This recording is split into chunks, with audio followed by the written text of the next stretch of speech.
I wanted you to know that my house was bombed. It was bombed by the black Muslim movement upon the orders of Elijah Muhammad. The police know the criminal operation of the black Muslim movement because they have thoroughly infiltrated. The African American Research Library and Cultural Center in Fort Lauderdale, Florida, hosted an advanced screening of the Netflix doc-series, Who Killed Malcolm X? The 6-part series is scheduled to start streaming on February 7th via Netflix. The Friends of Art Lake hosted this exclusive event. But the library's regional manager, Makiba Foster, was a driving factor behind organizing the screening. Ms. Foster explained why it was so important for her and the community of Fort Lauderdale. The goal of these types of events is we want to illuminate and celebrate Black history. We do think that there's a lot of wonderful research that's happening around the culture that's not making its way to the people. So we get a lot of great professors that are in institutions, academia, but they're not penetrating into the community, the research that they're doing. So we think it's an honor and it's our duty to figure out ways in which we can kind of bridge that divide where this wonderful research about Blackness, Black identity, a Black culture, Black history, that we figure out a way in which we can bring that stuff to the people. Who Killed Malcolm X is said to provide the viewer with a different historical context of the assassination. One of the individuals who worked on this project and who's partially responsible for that new historical context is historian and investigative journalist Abdur-Rahman Muhammad. I've been a researcher in the biography of Malcolm X, and most particularly the assassination of Brother Malcolm. In this docuseries, Who Killed Malcolm X, there will be an avalanche of new research, of new findings, of never before known facts surrounding this case. There's going to be a lot to be learned in this series, a lot of new material. This new material includes never before seen footage, photos, documents, and eyewitness accounts of the assassination. The FBI was definitely afraid of someone like Malcolm X. What kind of democracy is that? People had to start wondering if something happens to Elijah Muhammad and Malcolm becomes the leader, it's over for all of us. And just then the gunfire went off. Malcolm's death never sat right with me. The investigation was a failure. Asking who's guilty is a dangerous question to ask. What is the real story? It's in the history book. Leave it there. Leave it alone. Elijah Muhammad told everybody, do not raise a hand against Malcolm X. He didn't have to give the order. Someone would take care of it. The FBI should have known. Why doesn't someone want to get to the bottom of this? They never had any intentions of seriously investigating that assassination.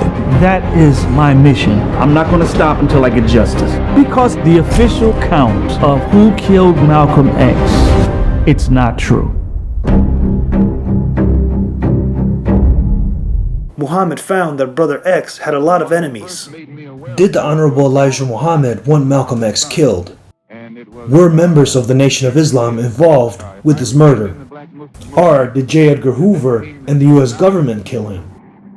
Historian Muhammad explained how people passing away helped him and investigators obtain new information regarding the assassination of Brother X. We were able to learn so much more new information that it's kind of been held.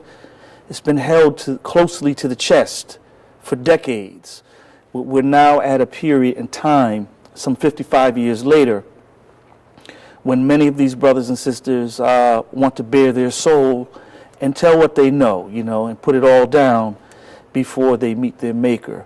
And we just happened to come along at a time when we could collect those stories and kind of piece all the facts together. The fact that maybe black people were involved in this crime, in a kind of, respectability politics, of not wanting to air dirty laundry, so to speak, has been an incredible obstacle in getting certain information, because on the one hand, those who have the information don't really want to put it out, and on the other hand, a lot of our own community don't really want it out, because of how it will look, how it will make us look.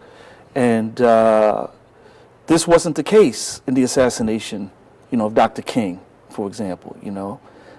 His assassin was white, and we could rally behind that history to tell that story, because he was killed by someone that doesn't look like us. But the possibility that our own people may have been involved in this has been a very daunting obstacle in terms of drilling down on the facts.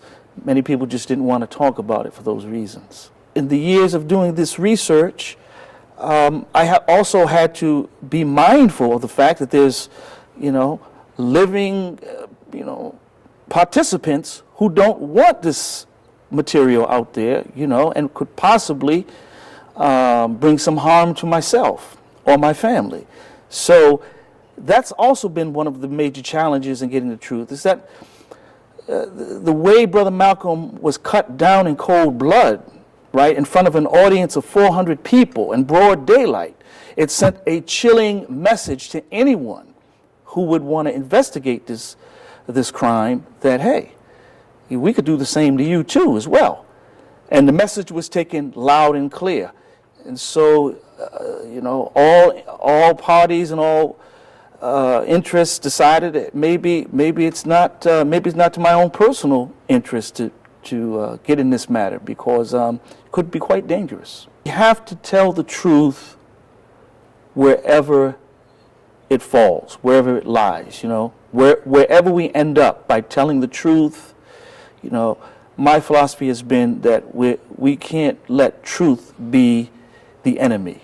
Truth is our friend. We have to find the truth. Who Killed Malcolm X will start streaming via Netflix on February 7th. Make sure to follow the Facebook page of ARLIC. And we're planning to cover more of these events at the library, so please don't forget to like our page. This is Kevin Roberson in Fort Lauderdale for the Roberson Report.